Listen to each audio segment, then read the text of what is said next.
out it goes, and a pretty good start there from Alex Rivett that time in the Nissan, so he's got up to second place at the expense of David Russell in the BMW, but then there's another car trying to get alongside him, which is Alex Smith, who's gone from the left-hand side of the circuit to the right-hand side of the circuit, managed to get up the inside of Alex Rivett somehow. So I think it's Alex Smith up into second place, although I think it is still the same leader, Mark White. Then it's the Integra second, the Nissan third, David Russell fourth in the BMW. He's got Blair Thompson to his left, he's got Mike Nash right behind him as well, as they turn their way around the hairpin at Wilson for the first time. Yep, they absolutely do, and it's Honda's up front, round the outside. That's Blair Thompson, who's trying to make a position past David Russell, I think that was, the two BMWs, as the pack make their way through, including a whole load of BMW 116s in the second half of the field. The BMW Compact in there too for Matthew Davidson, we could see. But up front, it is Mark Chalky White in the Honda Civic, the 45-year-old operations manager for Mission Motorsport, who leads the way in his 2.4 litre K24 engine Honda Civic Type R. Where are the battles going to come from in the early stages?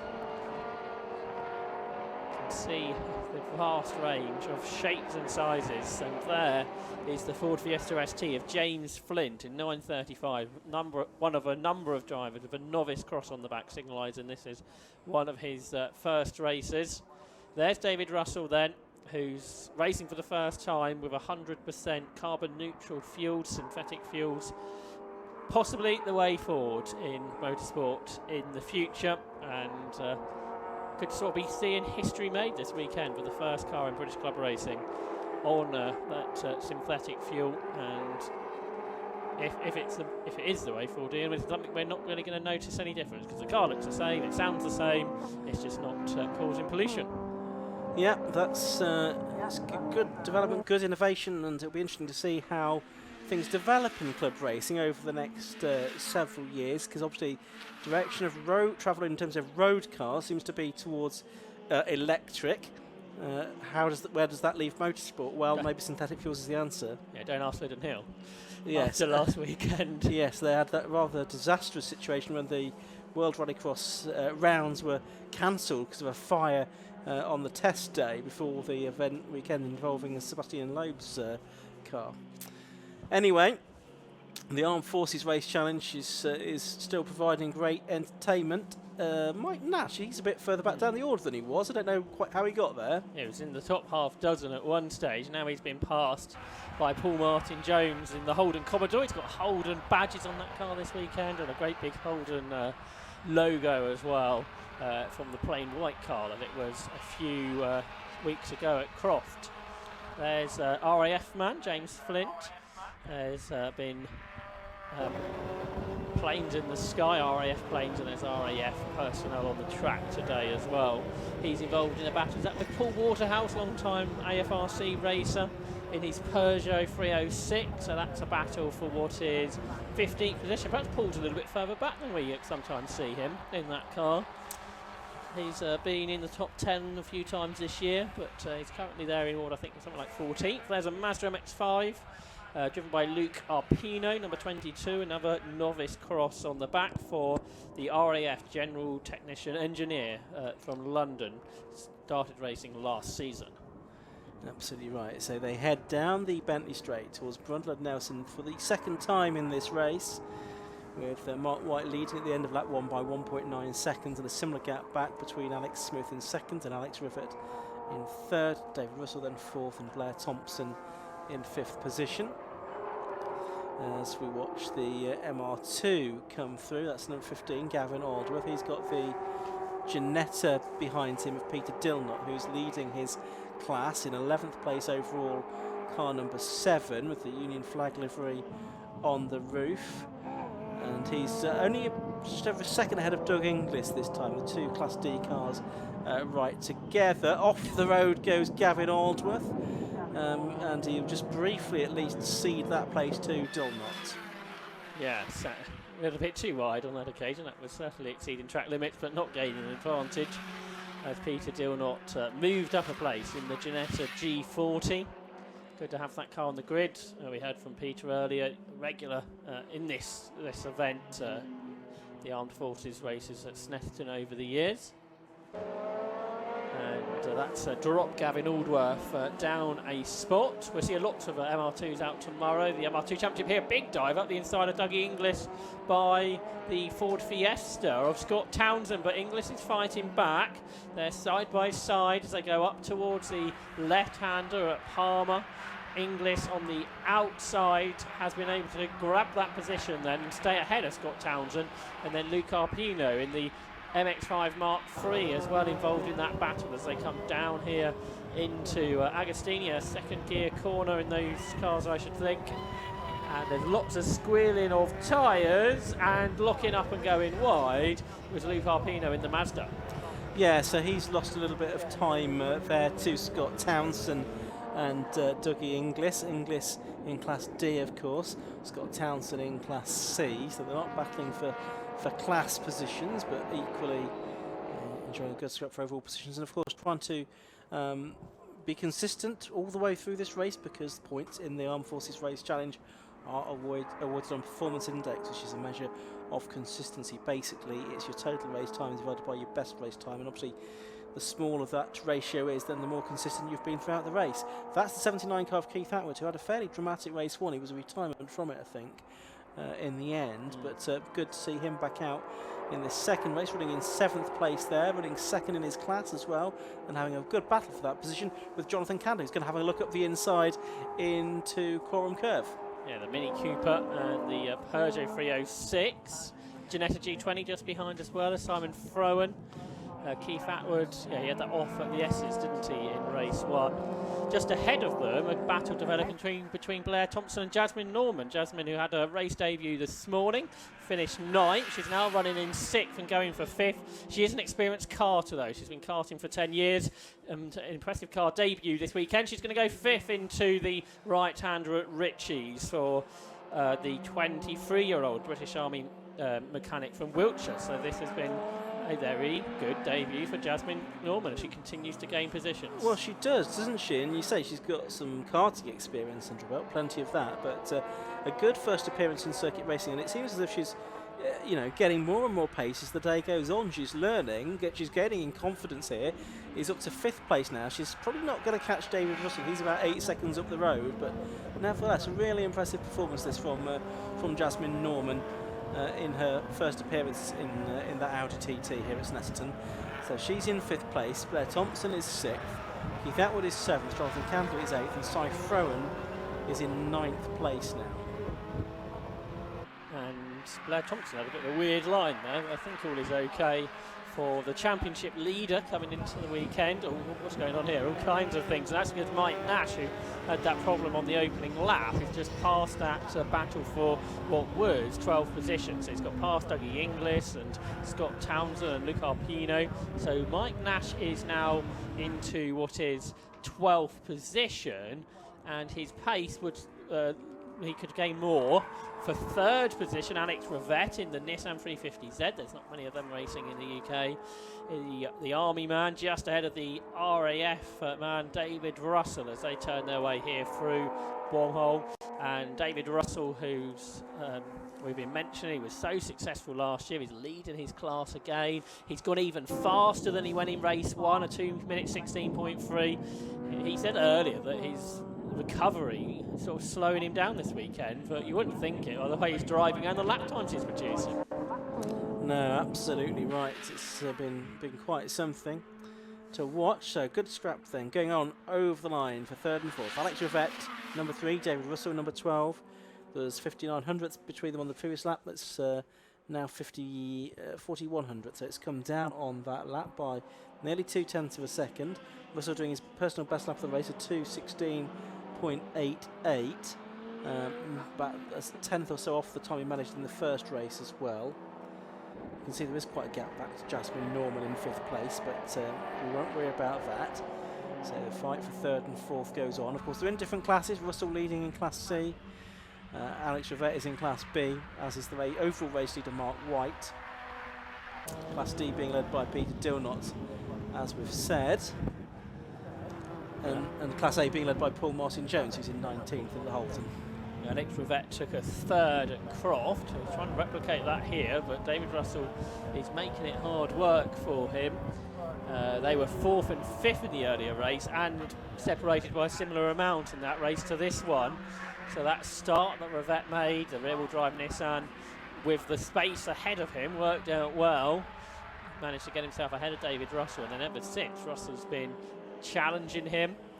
They are about 6 seconds behind Alex Smith in second, who's 5 seconds behind the race leader, Mark White. And they turn their way down the Bentley Straight, previously known as the Revett Straight, to Snetterton Traditionalists. Hit the battle for third spot then. Still sees the Nissan ahead of the BMW of Russell. They're in P4 overall, which is a really strong effort. What about the battles behind? Well, there's Jasmine Norman. She's still ahead of Blair Thompson, but Simon Frowen, who recently has passed Jonathan Candler and Keith Atwood, has quickly caught the pair of them. So Cy Frowen for a top 5 potentially in his Ginetta G20. So Cy Frowen from the RAF, they're in what is 7th position, Ian. Yeah, in that Zetec engine Ginetta G20 that he's prepared himself. Bought the car from the Smiths, who owned the car previously. So he's getting himself stuck into this battle as well. Now Norman under a bit of pressure here from the two cars, and so this is perhaps something she's not experienced in quite this way before. Look how Frowen is pulling alongside Blair Thompson now in that Ginetta, 2-litre Ginetta, which is lighter weight than the Civic Type R, but can't get past it on the run up to Rich's corner that time. So they'll stay in the same order, with Candler, the Class C leader, just behind, Class C second place man, I should say, just behind them as well. And Keith Atwood a little bit further behind that, with a gap then opening up to Peter Dilnott in 10th place in the second Ginetta in the field. Yeah, Cy Frowen, very experienced, racing for 15 years in all sorts of categories, but over the last 5 years or so concentrating on AFRC events, but not in this car before this season. So a new car, as Ian was mentioning there, the Zetec powered Ginetta G20. What a one-make championship that was, the Ginetta G20 Challenge 15-20 years ago. That was cracking category. It was very good, wasn't it? G27s, of course, before the G20s. Here's the battle in the amongst the 116s, many of which compete in the Graduates Championship, which is for newcomers to racing. So here you can see the 28 car, which is that of Melissa Bexley, who's not actually within that class, but there are others that are. 54 car Matthew Fairs also isn't within that class, but some of the others 116s are. Yeah, Melissa Bexley, who's 30, she's a mechanic from Sunderland. This JC Racing run car. I think she started racing last year, and that's why she's not eligible for the Graduates Cup, but I think she was racing with the AFRC last season. Back to the battle for 5th. Jasmine Norman still ahead of Blair Thompson and Cy Frowen. 3 very different cars here, an early Audi TT, an EP3 Honda Civic, and the Ginetta G20 in there as well, a car from about 20 years ago too. So actually the Audi is the oldest car in this group, which you perhaps wouldn't think at first instance. Some modern classics there, really, aren't they? The Audi, the Civic Type R certainly will be a classic for years to come. Not so sure about the Ginetta, but obviously, as you said, that one-make racing heritage counts for a lot. Well, for people like me anyway. Maybe not to the general public. Here they come over the horizon and towards Rich's. And you can see Jonathan Candler in the background as well, and Keith Atwood. Beautifully turned out cars, these as well. They're all going quicker, the Norman Thompson Frowen battle. They're all into the 18s now. And for Jasmine Norman, she was in the 22s in quali, so she's going 4 seconds quicker than what she managed this morning.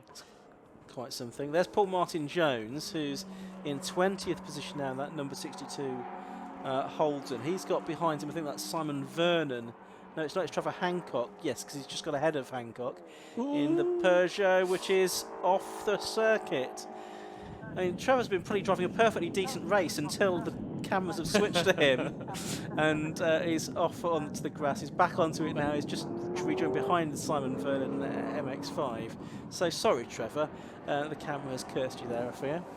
And he had a Peugeot 206 battle with a Holden Commodore, which is quite a feat. Change for fifth. Blair Thompson's ahead of Jasmine Norman now.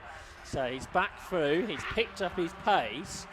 Blair Thompson. Maybe not the best thing for his championship hopes to be going suddenly quicker than he went earlier in the race, because as Ian mentioned, the championship based on consistency, which will be important, because I'm sure the various teams in the armed forces will be looking to see who is good at consistency to pick their Burkitt relay teams, because they are always very competitive at that end of season event here.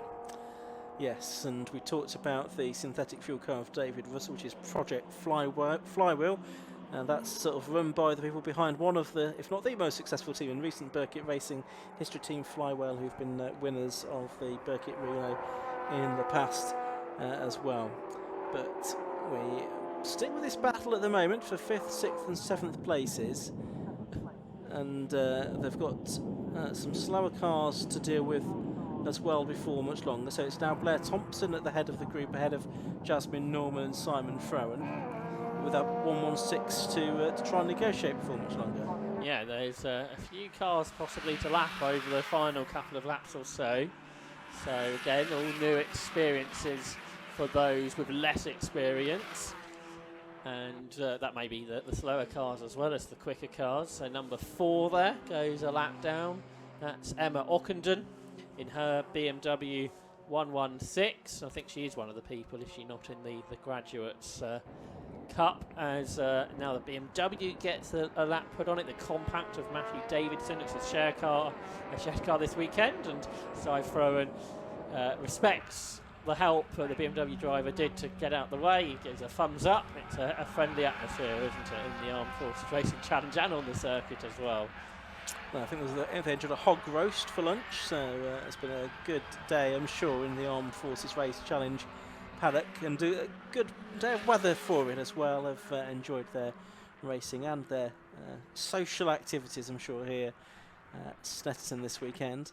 Mark White, by the way, still leading this race by 13.5 seconds in car 65, from 84 Alex Smith in second and 3 Alex Rivette in third, but he's still only about half a second clear of David Russell in the Class C leading BMW.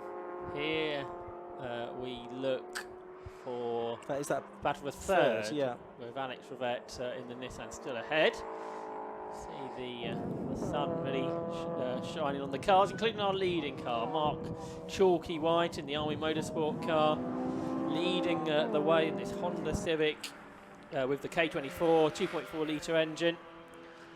Mark, who's an Army veteran, who's nowadays the operation manager for Mission Motorsport, a charity that helps to get ex-service men and women back into civilian life, and doing that through motorsport. And Mark White, who is supported this weekend by Andrew Kitson, who's very well known to Snetterton locals. And Mark White doing a great job this weekend, Ian. He's really dominated the event. Okay, Paul Cook came through earlier, but he had a much quicker car. And Mark White, who was the double winner at Croft last time out, feels like he's been even more dominant this weekend at Snetterton as well for the driver from Oxfordshire. Yeah, that's right. I mean, at times he did have some opposition, didn't he, at Croft? But here he's been very convincing. Obviously, he was beaten on the road in the previous race by Paul Cook, but not really part of the challenge as such. You could see there as well, March acknowledging the MX-5 driver who just lapped, and that's just good racing respect being shown by the drivers in this championship. Very much aligning to the values of the Motorsport UK Race with Respect campaign, which runs these days to encourage people to show good behaviour to competitors, both on and off the track, and not just to competitors but to officials and other stakeholders as well. Yeah, I think all things Motorsport UK regulations, Armed Forces Challenge have shown with great authority this weekend, haven't they? With a big grid, there's been really good driving standards.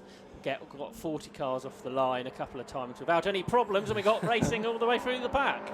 Yes, David Russell up on the inside there of the number 3 car of Alex Rivette, and that's the battle for third position right to the end. This battle is going. They're on the Bentley Straight now, but it looks like Rivette's got back through there, just keeping an eye on Mark White. He's just heading into Murray's for the final time, and the clock has counted down to 0. Here he is with the back marker ahead of him. Will he lap that car or not? As he comes up to the line, I think he's probably going to have to. So it's going to be Mark White that comes through. And he takes the checker flag. 2 wins in the day, 4 wins in the row for Mark White in the Armed Forces Race Challenge. And he sets the fastest lap on the 9th and final lap of the race at 2 minutes 13.98. Alex Smith will come second, but for third position, can David Russell do anything about the Nissan, which has got a bit more power? That's why it's in Class B, but David Russell quicker through the bends perhaps. Not able to do anything at the final corner. No, he's not, so it's going to be... It's going to be side by side over the line. And that synthetic fuel just not quite doing enough to get him up to P3.